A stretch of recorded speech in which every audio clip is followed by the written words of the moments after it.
Saskia is, as you all know, will be talking on women's organizations, communism, and the state in Indonesia. She is a senior lecturer in women's studies at the Institute of Social Studies in The Hague.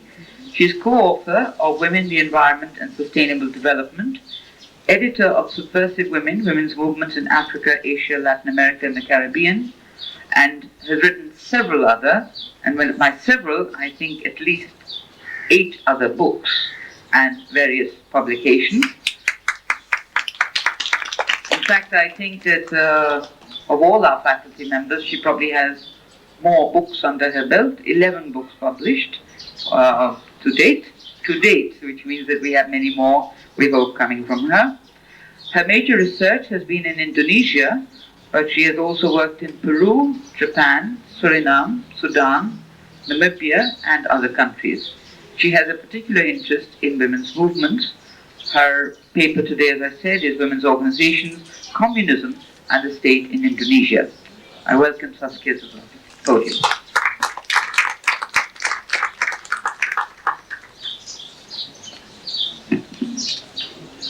Thank you, Bunny, for your introduction. It's very clear.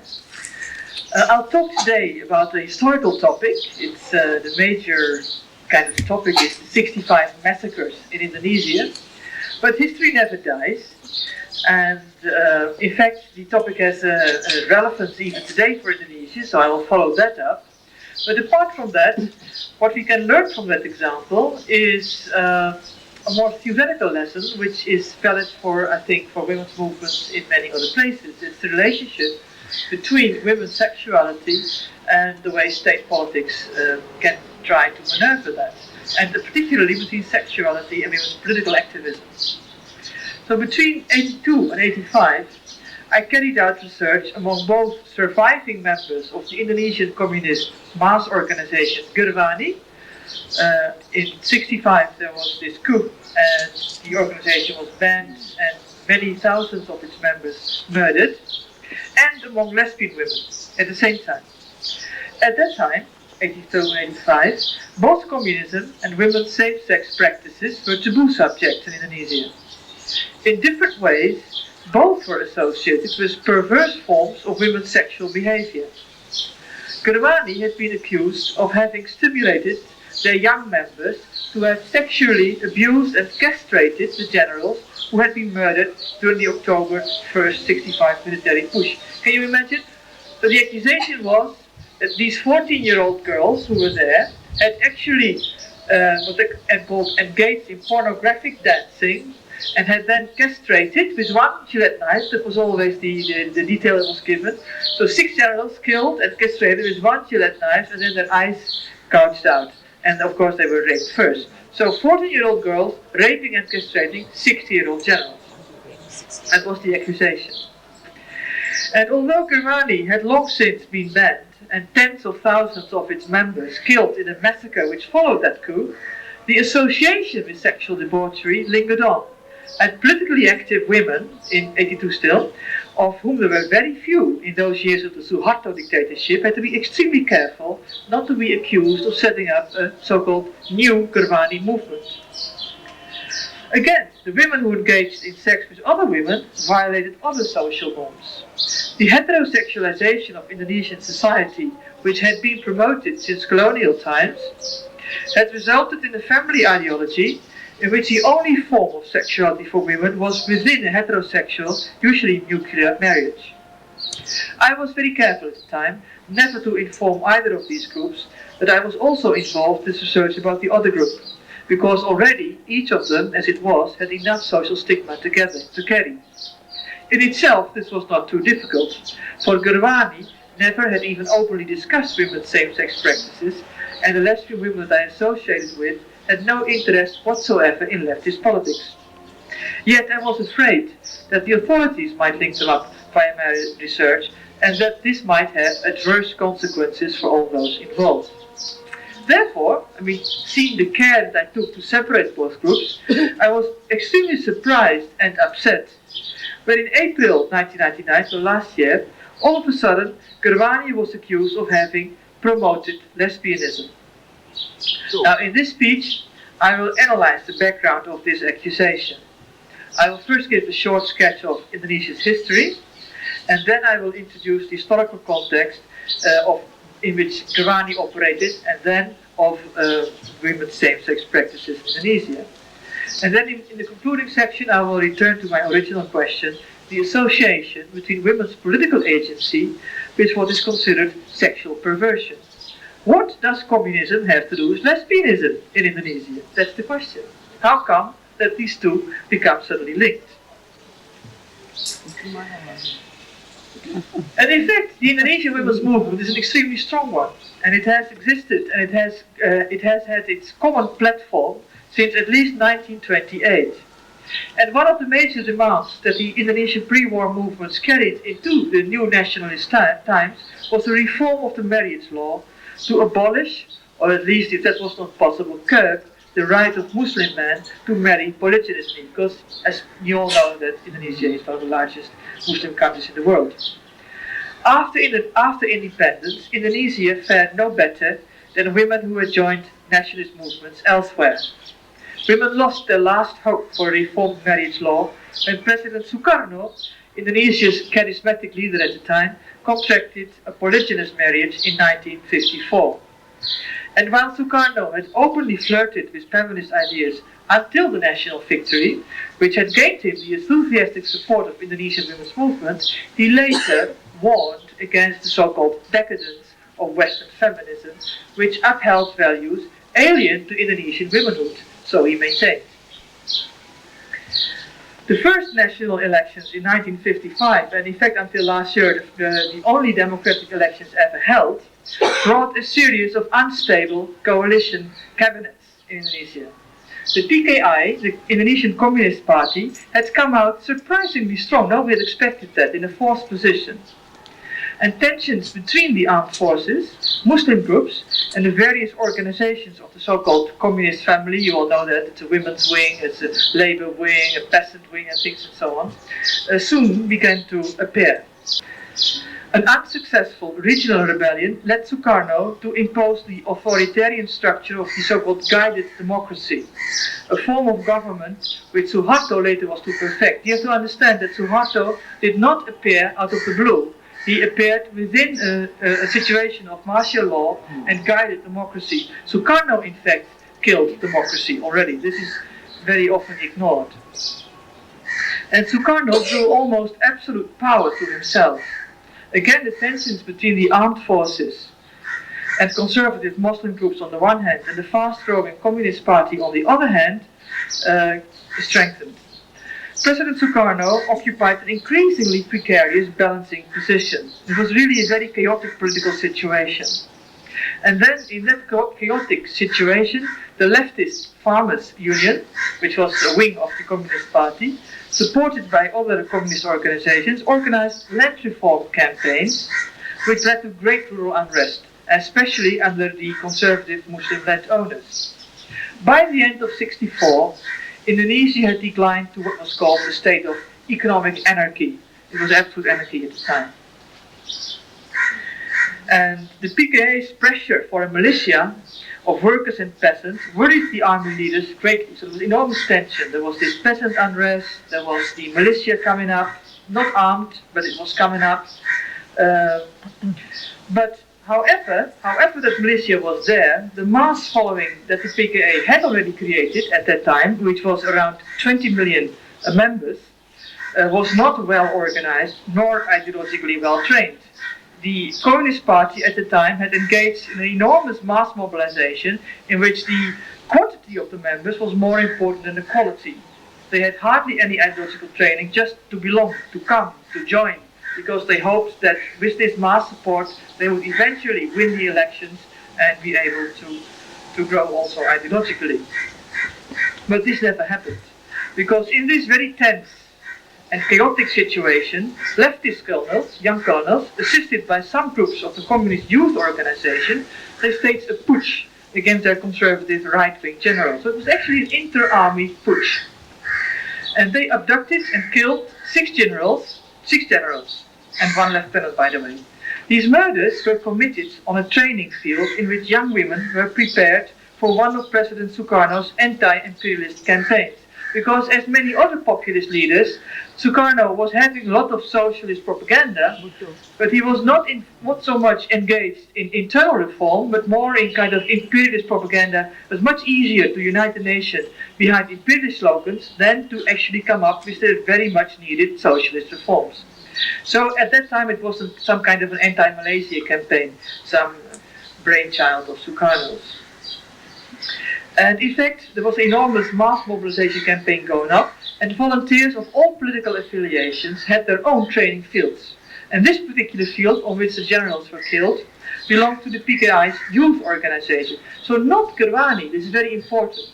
In fact, you can only become a member of Gramsci when you're either 18 or married.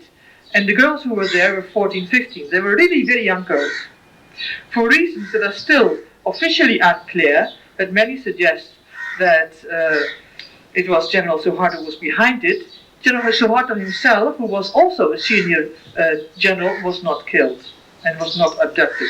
And the following day, already in one day, he defeated the plotters and the campaign started.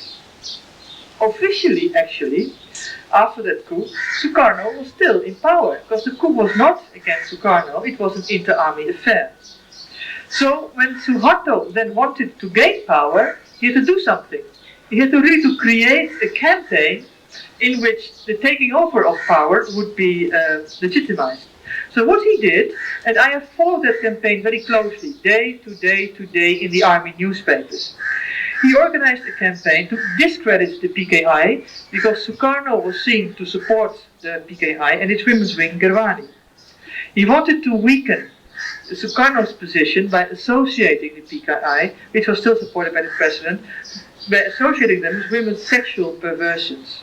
His, what I call a sneaking coup, because it took him a year and a half to do that, was very successful. In March '66, eventually, Suharto managed to make Sukarno hand over the presidential powers. So how did he do that? What was this campaign? In fact, Suharto skillfully used the media, especially the radio at that time, to accuse the young women present at the Air Force training field of having, as I said, castrated the generals after having engaged in mad pornographic dancing. And they were accused of having gouged out the eyes of the generals. Later, accusations came that the PKI itself as an organization had been training women for prostitution. These are all quotes from newspapers. Other newspapers, from the later, after the army newspapers who started this campaign, later other newspapers also picked up on the theme. The radio, as I said, was very intensively used. And the army trained youth groups, and in particular Islamic youth groups, and assisted them in slaughtering hundreds of thousands of people who were associated with the communist family. I mean, the campaign was very clear. First the media started, the radio, press. Then army came in with speeches and things and so on. They came from village to village to village. And then they trained Muslim youth groups. And then the youth groups would collect all the socialist people around and some others whom they didn't like at all. It was really, I mean, a mixed message. And would kill them, club them, kill them, whatever. The groups who are now finally researching into the murders after the elections of last year claim that maybe 3 million people have been murdered. We don't know. There has been no research. The most traditional kind of, the most commonly held estimate is that at least 1 million people were killed at that time, which makes it one of the worst massacres after the Second World War and one of the most unknown massacres. And in fact, the PKA cadres, who were taken by surprise, hardly put up any resistance. There was only a tiny bit of resistance. The only proof, so-called proof, of these weird accusations were so-called statements that these young girls themselves had been extracted from them after heavy torture. And I have interviewed 2 or 3 of the girls who survived all this. And they told me that in fact the campaign started very slowly. And they were picked up 2 or 3 times before they were finally, eventually put into prison. Because of course they had done nothing. They had just seen what happened, but they had done nothing. And then, when they were already in prison, they were undressed, and pictures were taken of them in prison. And these pictures of these naked, frightened girls were later put in the papers as proof that these women on those fields but actually you could still see the walls of the prison had castrated and whatever done with these generals. However, at the same time, Sukarno had ordered an autopsy, and the autopsy results showed nothing of the kind. I mean, no report of penises cut off, castrations, eyes gouged out whatsoever. And the girls also were never brought to trial. Although the girls were conveniently at home, they were in the prisons. But nothing was ever happened. But in fact, so these were blatant lies. But the demonization of Gramsci was so successful that it fueled an unprecedented campaign of mass murder. The present-day accusation of lesbianism is new. The word was never in use at that moment. And I suggest it is simply a more up-to-date version of castration, as lesbian desire effectively renders male heterosexual desire powerless. Its purpose is the same, the demonization of politically active women in an attempt to destroy political adversaries. How widespread these lies were is indicated by one of my informants, whom I call here Bumarto, who was released in prison in 1979. And she told me in an interview that life as an ex-political prisoner at that time was very hard. But, she added, what really makes me so sad, and this is in '83 when I had the interview, is that my children at school learned such ugly things about Gramsci. I realized that my son was holding something back from me. Finally, he came to me and he asked, "Ma, why did you become a member of such a group, so morally depraved, bringing ruin to our country? Were you a whore, too?" Now this, of course, is a terrible question of the son to ask to his mother, especially as the mother had been engaged in this kind of social activism that many of you are also engaged in. So when you then come home from prison, you don't know what had happened, because the women in prison were kept incommunicado for a long time. And then for your son who has grown up to ask you, "Mama, were you a whore too, as all the others?" Anyway, so this was still believed in '83, and in fact many women still believe it. When I was at a conference last year and told this kind of story to a group of 600 young feminist women from all over Indonesia, they were shocked, because they also believed, last year, feminist women, that Gramsci women were depraved. They were whores, they had engaged in prostitution. And in fact, in this whole campaign to democratization campaign, and the whole campaign in which now at this moment feminism becomes a stronger force in Indonesia, you have also the same moments of vilification. Guard against the infiltration of Gramsci members, warned Mrs. Ine Sukarjo, who is the chairperson of this big traditional women's organization, Gramsci. Because, she said, Gramsci supported the understanding of lesbianism and endeavored to run a complex of prostitution. This is last year. This is in a paper, one of the most important popular media. It's Gang Democracy, the Echo of Democracy. And then Mrs. Sukarjo, who's an all-time member, she knows the history, and she says, guard against the infiltration of Gramsci, because they were engaged in lesbianism and prostitution. This outburst of Mrs. Sukarjo was the result of her being very upset, because the ex-secretary of Gramsci, Mrs. Sulami, had been allowed to give her version of Gramsci's history at the first feminist congress organized in Indonesia after the fall of Suharto. According to Mrs. Sukarjo, Mrs. Sulami had been able, and I quote, to hurl confusing texts at an innocent public in an attempt to whitewash this black history of Gramsci. Almost 35 years after the October 65 putsch, the present chair of the National Women's Organization saw new dangers to Indonesian womanhood. Gramsci, she warned, are beginning to enter the political arena again. You must, they are women in their 80s. They have been in prison for 20 years. They are hardly able to survive. But they're a danger to society. They are beginning to enter the political arena again, or they enter various women's organizations. It should not happen, she says, that feminist activists, or even their organizations, become political vehicles in an attempt to revive their political mission as communist cadres. So this is what is being said last year. Now why? How come that feminist NGOs are associated with Gramsci? An organization which has been dead for 35 years, it doesn't exist anymore, whose members were killed and imprisoned. And whence, of course, this association of communism with political activism of women and of communism with lesbianism, because that is completely new.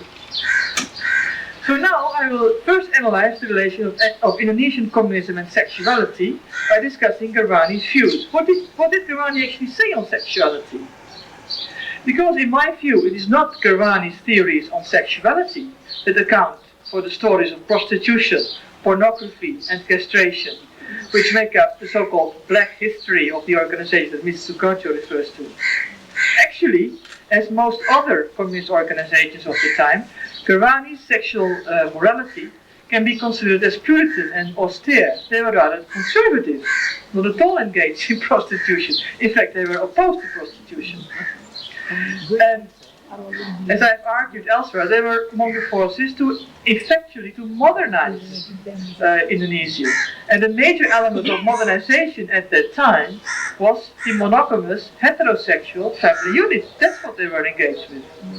And far from promoting the understanding of lesbianism, as Mrs. Sukarjo now says, Gramsci was in fact part of the forces which suppressed the traditional forms of same-sex relations and the knowledge of them, and promoted homophobia. They were forced to promote homophobia because same-sex practices were very common. But what Gramsci did, and this brings us to the present situation, is that they stimulated women to enter the political arena. They stimulated women to become political activists, and that's the danger.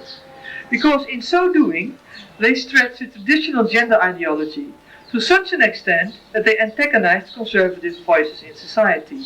And this, again, at the moment is the case. Because after decades of impotence, feminist organizations in the country are beginning to play an important political role. In fact, Indonesian women were among the most active forces to demand an end to the corruption and political nepotism of Suharto's New Order regime. And in fact, they took to the streets earlier than the students did. We all have seen the student demonstrations, but it was the women who started. The first time they marched was already on February 1998, when they demanded affordable food. This, of course, was at the time of the crisis a very important demand. And since then, feminist organizations have been demanding critical changes. And in fact, it was a women's organization, the Women's Coalition for Justice and Democracy, who first demanded that the president step down.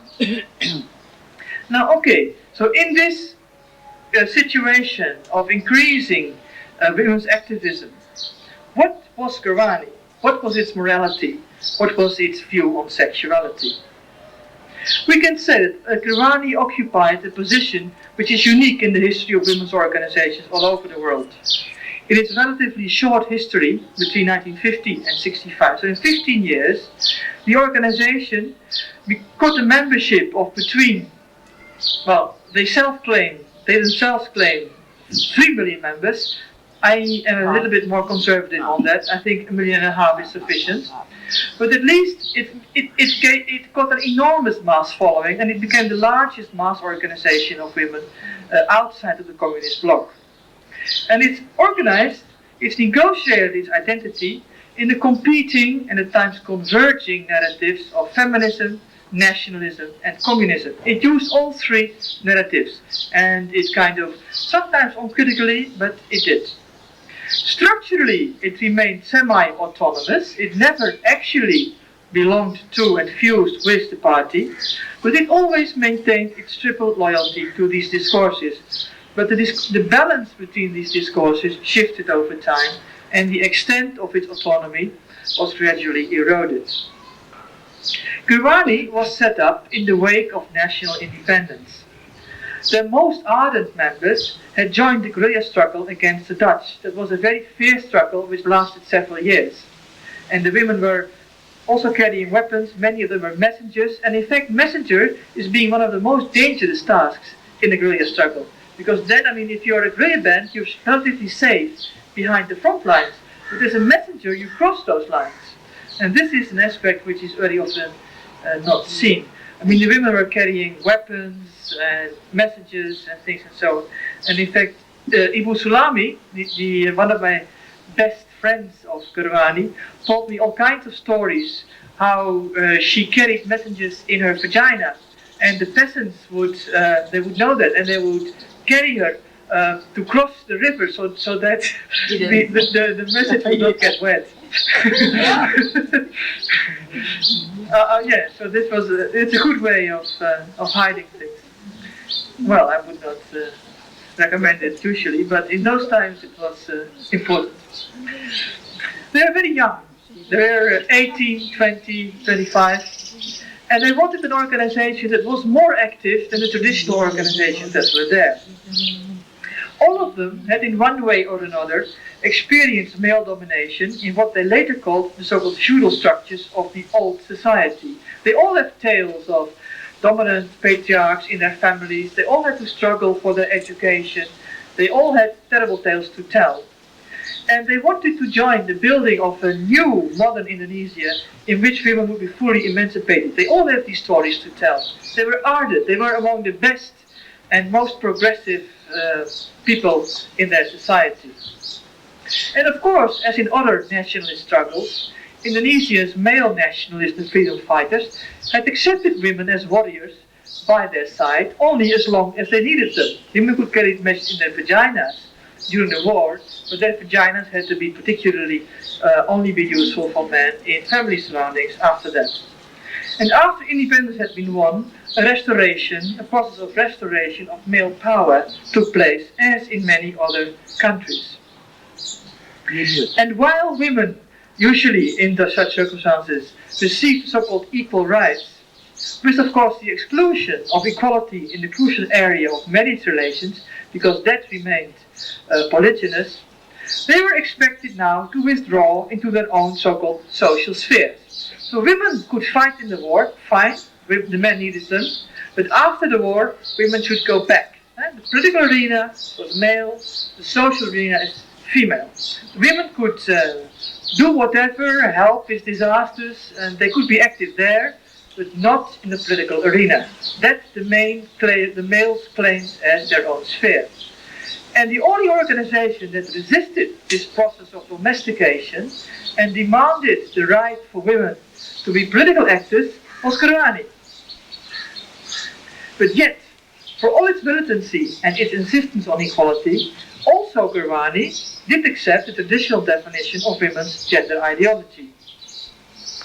And I will tell that the Indonesian version of prescribed behavior for women is contained in the so-called Kodrat Wanita. Kodrat is code, Wanita women, so the women's code of conduct. This concept more closely. And for Japanese women, in fact, there are two wayang figures. Wayang is the puppet show figures who form the contrasting symbolic configurations around which the contest over the meaning of this Kodrat evolves.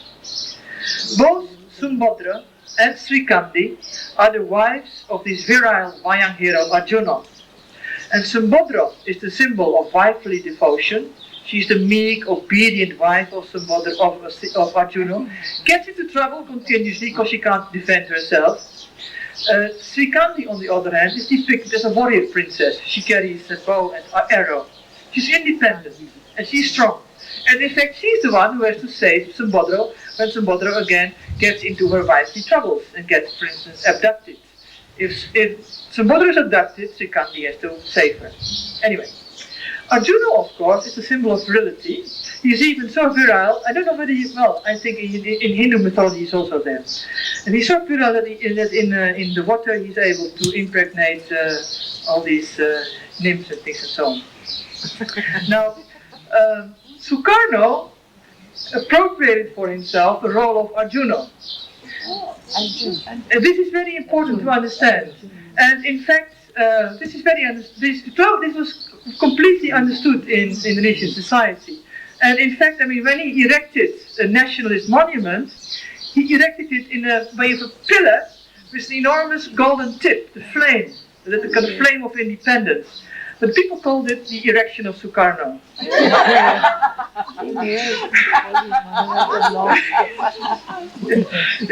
Anyway, so this is a very common ideology. I mean, people live with these figures of Sambodra and Srikandi and Arjuna and things and so on.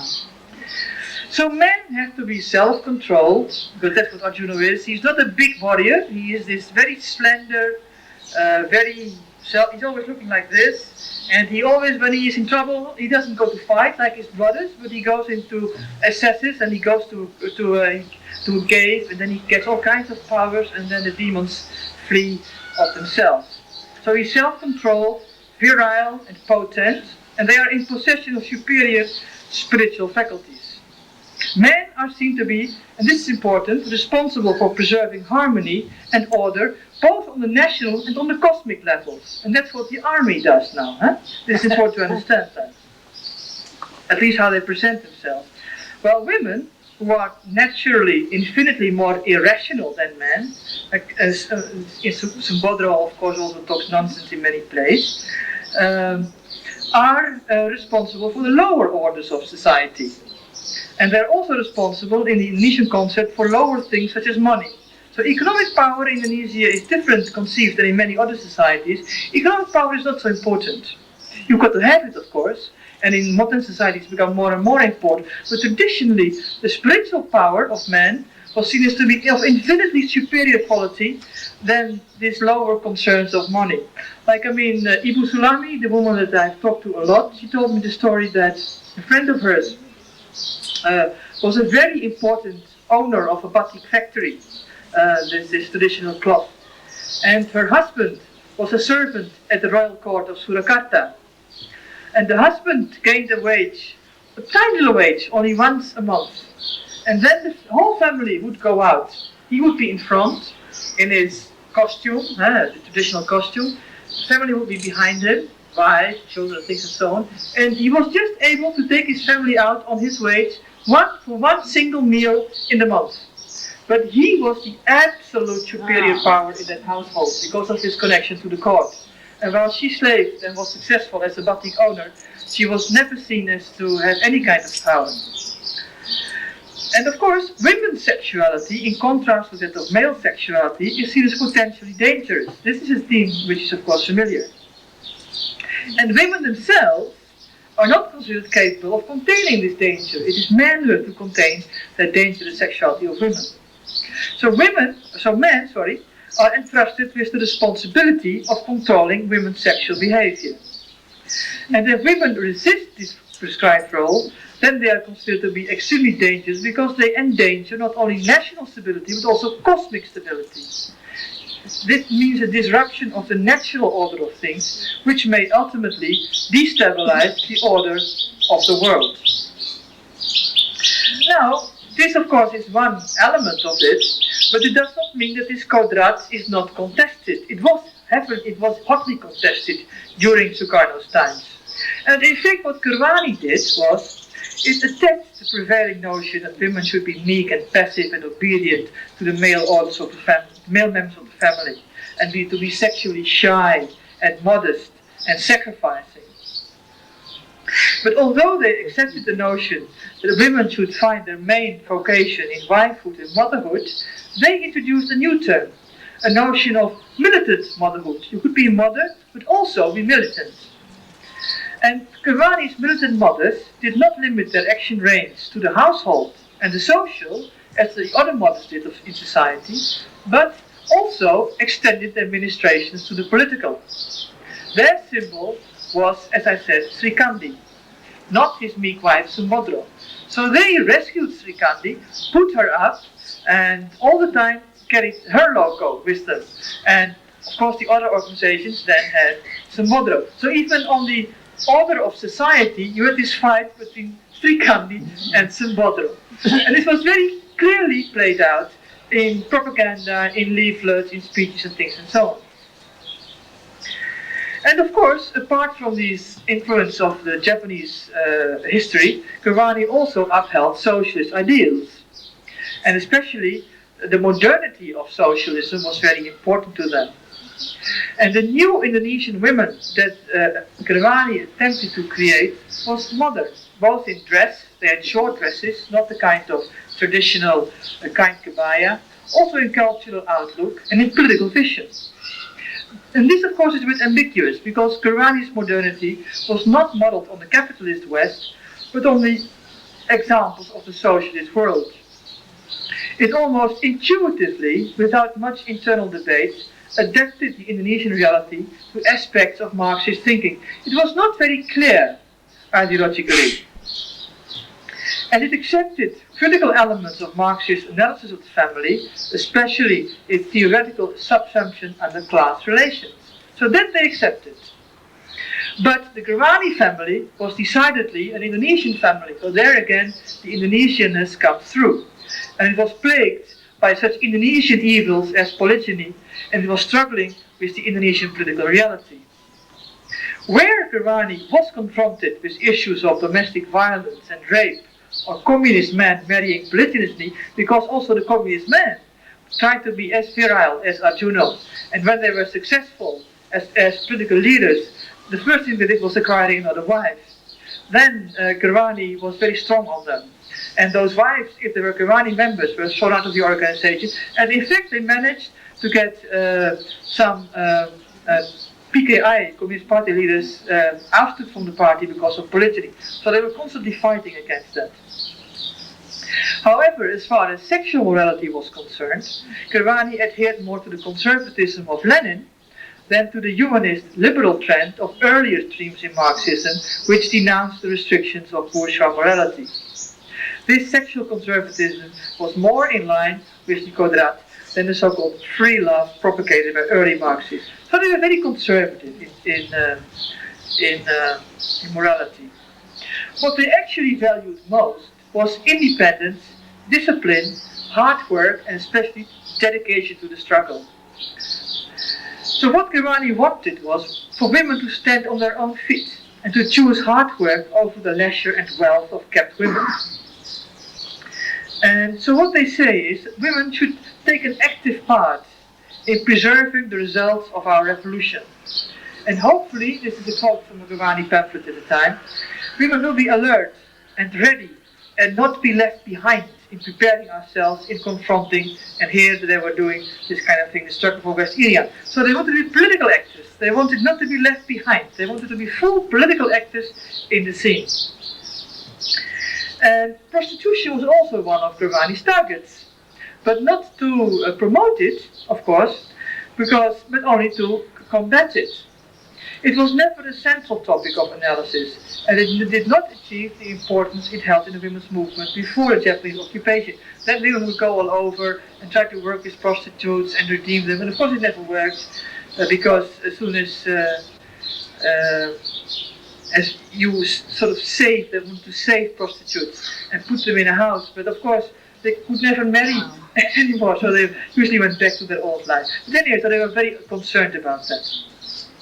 But like the PKI, like the Communist Party, Gramsci declared that prostitution would no longer exist under true socialism. This is, of course, one of the socialist slogans, because it was not the women's fault that they had been forced into prostitution, but the economic situation. So that was their position on prostitution. It was economic deprivation that forced women into prostitution.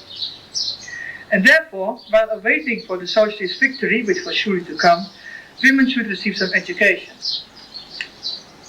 Gramsci also was not very outspoken about sexuality. In fact, the organization demonstrated the same shyness on sexual matters that Indonesian women in general are supposed to show in public.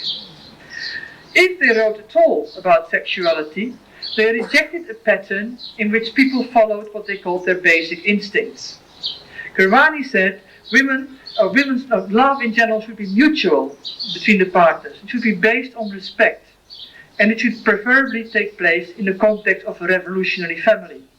And the revolutionary family should consist of a husband who is a member of the PKI, of the Communist Party.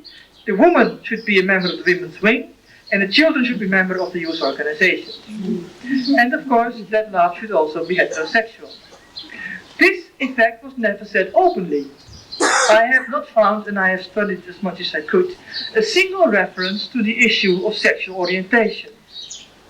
But we can deduct it from Gramsci's actions. Because when suspicions arose on the sexual identity of the first chairperson of Gramsci, who was living with another woman, she was simply quietly removed from her position, and she was not even mentioned in later publications. So she was completely ignored, sidetracked. And this again is not kind of strange, because in China, for instance, there's the same emphasis on sexual austerity. Also there, monogamous and heterosexual marriages are portrayed as a kind of naturalized state. And all other lifestyles, such as female celibacy or so-called deviant forms of sexuality, are also there seen as abnormal and caused by sickness or psychological disorders. Socialist monogamy was portrayed as emancipatory out of the evils of feudal times. On the whole, communist ideology held that female sexuality, if properly controlled, was able to stimulate the development of a higher social and moral order, while unfettered it might create an endanger to society and even lead to chaos. That's also the same thing in China. Gramsci was very adamant in his marriage policy. Monogamy was the norm. And in fact, they called the situation in which the husband was free to do as he liked, to marry as many women as he liked, and to carry mistresses. And they called it feudal, was backward, and so on. They advocated that the new role of a woman in a family should be dedicated to the revolutionary struggle, and she would be a sister and a comrade in struggle and a faithful wife. The husband, of course, should understand this new situation and be prepared to be her teacher. He may not have liked that so much, but this was his role. So women had to have a high political consciousness, for only then could the family, and I'm quoting here, destroy all efforts to divert the revolution to make our families militant and firm fighters to rapidly create a socialist society. So women have a revolutionary consciousness by political training. Yet, despite Gramsci's growing militancy, the organization never fundamentally attacked traditional norms of womanhood as contained within the Coderat. They still remained within the Coderat. They stretched the limits, they upheld the notions of Srikandi as a warrior princess, but they always remained within that Coderat. And they continually tried to kind of quieten the men who were afraid that, and now I'm quoting them, emancipation might mean that men would be told to go to the kitchen. This is the danger that men saw. But no, it's not like that. Because Gramsci said, these fears are really stupid. Because this has nothing to do with emancipation. Women will always be women. Their two functions cannot be separated. Women are mothers and women are fighters. In the spirit of Cartini. Cartini is the first feminist national heroine. They are one. So women always should be women, and of course it means that the sexual division of labor is never attacked. So women's political functioning was also seen as derived from their function as mothers and moral guardians. But there was a change. So what Gramsci considered to be the so-called natural realm of women changed over time. In the early 50s, so in the beginning of the organization, Gramsci stressed women's femininity and apparently fearing that the militancy of Gramsci cadres might antagonize men. For instance, Umi Sarjono, who was the chairperson, she said in the early 50s, "It is altogether wrong if the task we have to carry out in our organizations cause us to sacrifice all our household duties, or that our love for family, house and yard disappears. We must not give up our womanly attitude." And then this womanly attitude is seen as the love for husband and children, the organization of the household, being dressed properly and in a simple manner, and join in the struggle of women to defend the rights of women and children and for peace.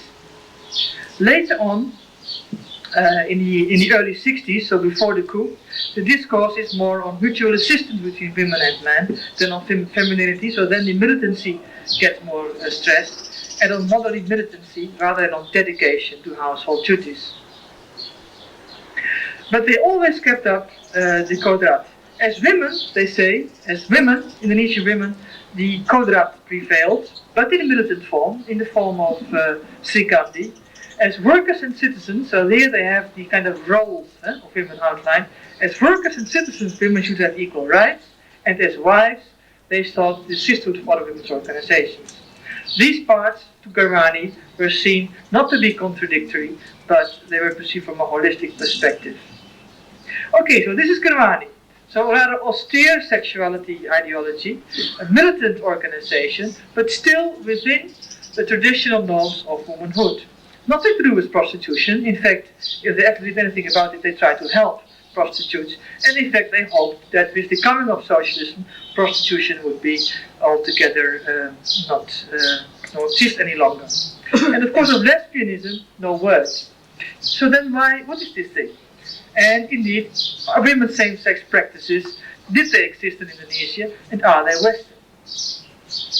In fact, when I came there in the 80s, there were just an enormous wave of press reporting in which sensationalized accounts appeared of women loving each other. That was for the first time in new independent Indonesia. But at that time, Indonesia had not even a gay or lesbian movement, and the word lesbian was hardly known. It had to be explained in the newspapers. And although the media coverage in the beginning was not downright insulting, the women were presented in a rather stereotypical fashion, such as butch femme couples, in which the one is seen to be more masculine and the other seen to be more feminine. And their choice was seen and was described as a deviation from normal heterosexuality. The suggestion was that this perverse and exotic custom was introduced into Indonesia, which was innocent of this kind of thing, by a decadent West. And in fact, lesbianism was seen as a disease that with some proper effort and training, and in fact a dedicated treatment of psychotherapists, could well be cured. And by that time, same-sex activities had become associated with such decadent practices of prostitution, heterosexual prostitution, promiscuity, heterosexual promiscuity, and other modern and urban vices. But what also happened was that the discussion by the media of a new term for same-sex practices among women also meant that intimacy, erotic and sexual intimacy between women became much more suspect. Whereas earlier, women loving women could go undetected if they took care not to violate certain norms of accepted feminine behavior, because women sleeping together was no problem. They now found themselves under suspicion. However, although the concept of lesbianism may have been new in the early 1980s and derived from the West, same-sex practices among both women and men were not. There have been enormous records of these practices.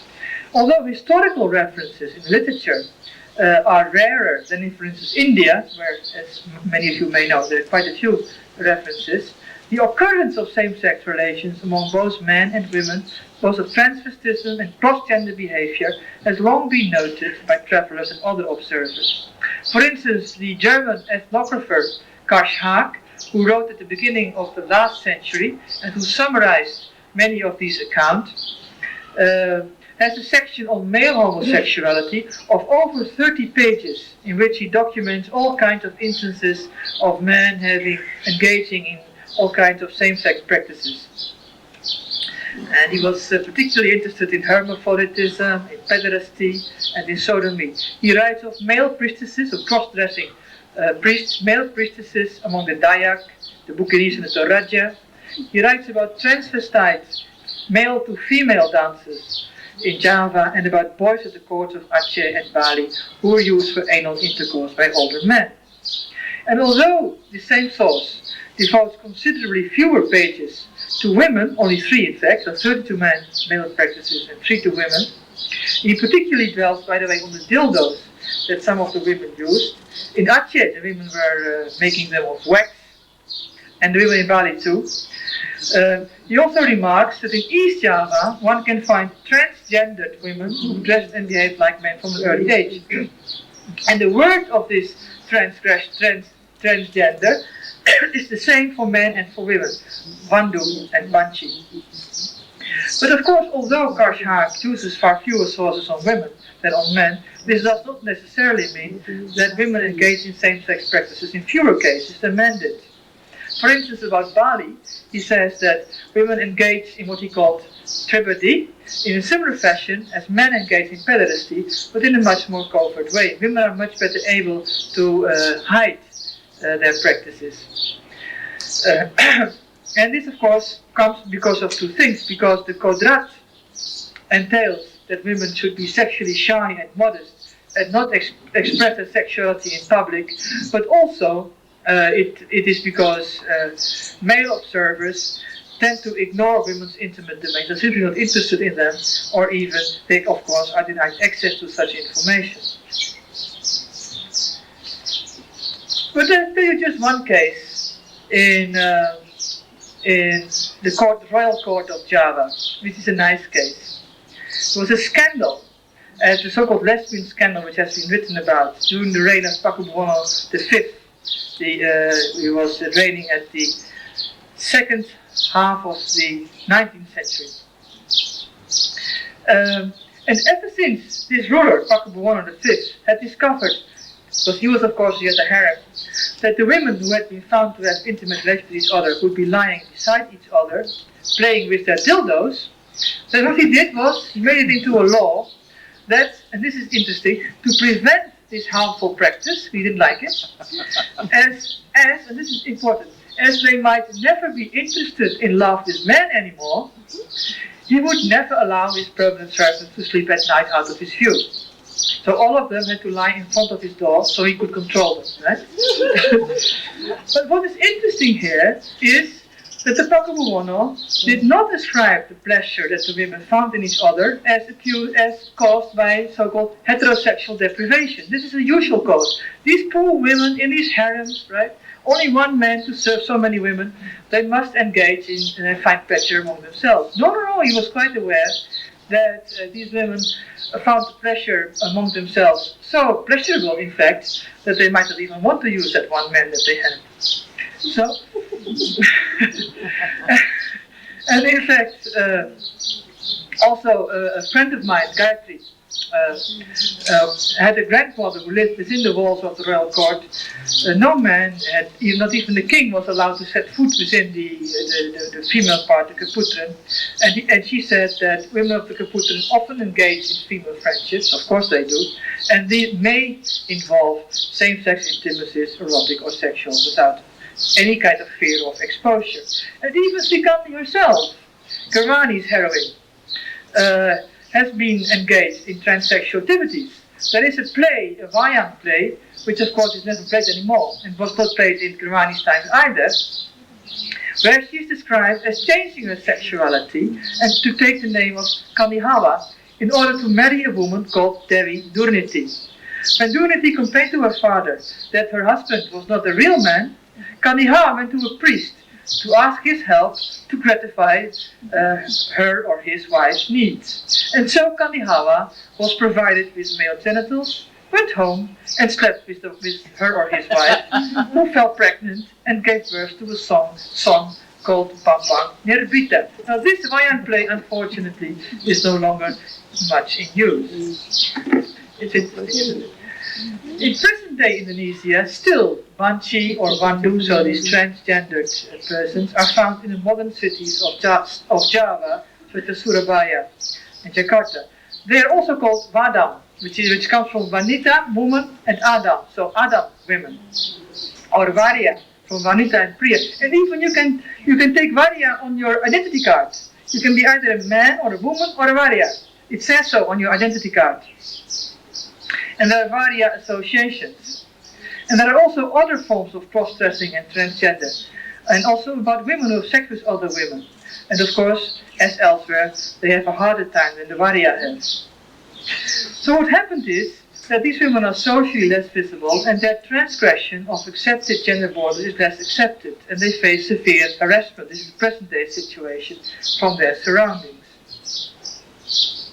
But all these forms of sexual practices, and that's why I'm telling it, not to give some kind of exotic examples, but that all these practices are indigenous to Indonesia. They are rooted in specific Indonesian customs and traditions, and they are not imported into or imposed upon Indonesian women by either the decadent West or by foreign ideologies like socialism. In fact, what modernity did, and modernity came both in the form of colonialism and of socialism, modernity, rather than imposing lesbianism, imposed homophobia, because they discredited these forms of practices and called them, socialism did, feudal, and as the Dutch did, the perverse. And in fact, for the Dutch, these kinds of practices were seen as proof of how close to nature these natives were, and it was seen as a legitimation of their rule. So rather than coming from the West imposed homophobia. So, now to come back to Gramsci, the accusations directed at Gramsci after the events of '65 are in no way supported by Gramsci's ideology or their practice. As I said, the organization opposed prostitution. They defended rape victims, and they fought against various forms of what they called moral corruption, in which I didn't even mention lesbianism, but it was, I think, included in their view. Its sexual policy was puritanical, with a certain emphasis on egalitarian values, as you can expect from a socialist organization. The norm was the monogamous heterosexual family. But what frightened conservative people was the combination that Gramsci, Carlos represented. Not women who were shy and modest only and who were withdrawn into the social realm, but mothers who were also politically aware and who were also militant patriots, and they were challenging men in the public realm, which was traditionally seen as a male reserve.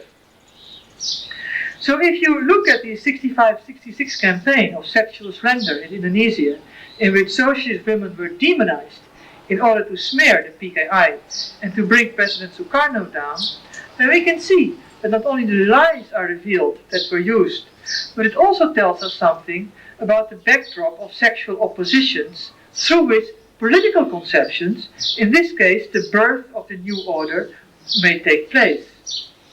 Because the military came about as the one to re-establish order. And the disruption of order was seen to be caused by Sukarno, who could not control the PKI, who could not control their women, who therefore castrated and raped the generals. And therefore this virile army again could control in its virility through women moral order in society. And this is in fact what Suharto upheld and what he consciously created.